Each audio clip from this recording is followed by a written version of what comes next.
नमस्कार मित्रांनो, बघू शकता हळदीचा आपला आता शेवटचा दिवस. हळद हा पूर्ण फुकून दिलेली आहे, पूर्ण साफ करून घेतलेली आहे. आणि इथं आता उद्या आपण याला सरा मारून हळद काढण्याची प्रक्रिया करत आहोत. तर हे शेवटचा हात आहे आता हळदीवरचा. बघू शकता कालच्या पाण्याने थोडासा ओलावा निर्माण झालेला आहे आणि हळद आता ही पूर्ण काढण्यासाठी योग्य केलेली आहे. बघू शकता हे पाण्यात तयार झाल्या. मित्रांनो, आता शेवटची संधी आहे. शेवटचा व्हिडिओ म्हणलं तरी चालेल का, आणि या व्हिडिओला तुम्ही नक्कीच जास्तीत जास्त प्रतिसाद द्या आणि व्हिडिओला लाईक करा, चॅनलला सबस्क्राईब करा आणि यूट्यूबला आपल्या जास्त प्रमोट करा. लाईक शेअर सबस्क्राईब नक्की करा. बघू शकता आता हे तो पूर्ण रान तयार झालेलं आहे. इथून पुढे आता आपल्याला हे काढायचं आहे. हळद काढून पूर्ण काढून रान याची मशागत करून पुढच्या पिकासाठी हे करणार आहोत. तर बघू शकता असे कोंब तयार झालेले आहेत आणि भरपूर कोंब आहेत. आता हे आपण जास्तीत जास्त बियासाठी देणार आहोत, कारण की आपली हळद ही काही किडली नव्हती, काही नाही. त्याच्यामुळं बघू शकता याचे अंतर आणि याचे कोंब तयार झालेले आहेत. तर उद्या सांगतो कशा प्रकारे आपली हळद आहे आणि काय आहे ते. अशा प्रकारे पूर्ण एका डब्बीच्या काडीमध्ये पूर्ण रान जळून गेलेलं आहे. या हिशोबाने आपण हळद तयार केलेली आहे.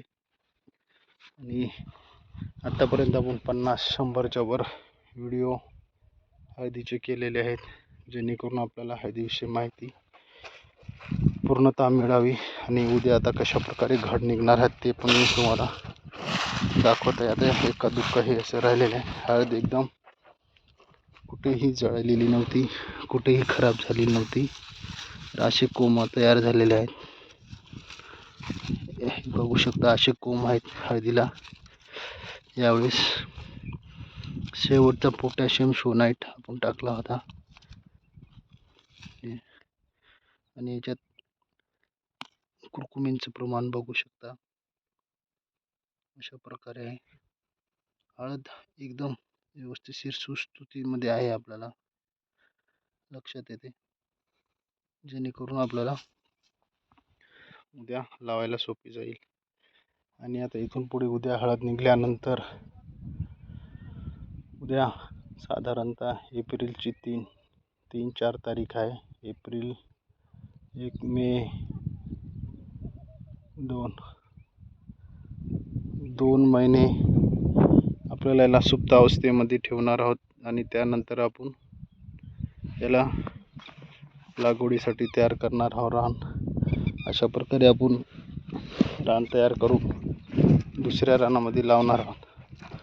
तर व्हिडिओ कसा वाटला? आतापर्यंत आपला प्रवास खूप चांगला होता आणि एकूण प्रतिसाद, माहिती देवाणघेवाण होत गेली. तर आता येणाऱ्या उद्याचा हा आजचा शेवटचा दिवस आहे आणि नंतर व्हिडिओ दुसऱ्या विषयावर घेऊता. मधामध्ये आपण कुठले विषयच नक्कीच घेणार आहोत, जेणेकरून आपल्याला नवनवीन माहिती मिळेल आणि याच्यातूनच आपल्याला नवीन प्रेरणा मिळेल. अशीच माहिती आपण देवाणघेवाण करत राहू. व्हिडिओ कसा वाटला याविषयी तुम्ही नक्कीच कॉमेंट करा. आणि जास्तीत जास्त हळदीविषयी रिकाम्या टायमध्ये व्हिडिओ पाहायचे असतील तर तुम्ही आपल्या कॉमेंट बॉक्समध्ये जाऊन बघू शकता आणि आपल्याला जास्तीत जास्त व्हिडिओ पाहायला, ऐकायला मिळतील, जेणेकरून त्यातून आपल्याला काहीतरी बोध मिळेल. हे एकच उद्देश आहे. बघू शकता हे अशा प्रकारे रान मध्ये हळद तयार झालेली आहे. इथून पुढे आता एक बरेच दिवस हळदीविषयी व्हिडिओ होणार नाहीत. झाली तर रान तयार कसं करायचं, काय नाही, शेणखत कसं टाकायचं याविषयी आपण व्हिडिओ घेणार आहोत. आपल्या इकडे काय हळदीची पोझिशन होती ते नक्कीच सांगा. हे बघू शकता इथं आपण याचे कोंब पाहिले तर पार सुकून गेलेत, हे वाळून सुकून गेलेले आहेत.